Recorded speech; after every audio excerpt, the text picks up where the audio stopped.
నా పేరు చిందం సునీత. తెలంగాణ చేనేత ఐక్యవేదిక రాష్ట్ర కార్యనిర్వహణ మహిళా విభాగం అధ్యక్షురాలుగా బాధ్యత నిర్వహిస్తున్నాను.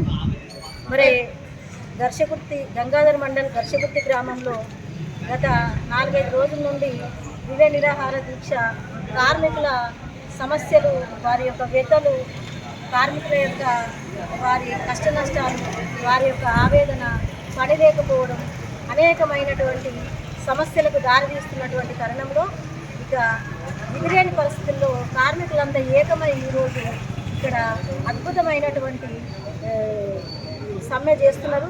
మరి ప్రభుత్వం కూడా ఆలోచించాలి, ఇలాంటి పరిస్థితి ఎక్కడ కూడా రాకూడదు.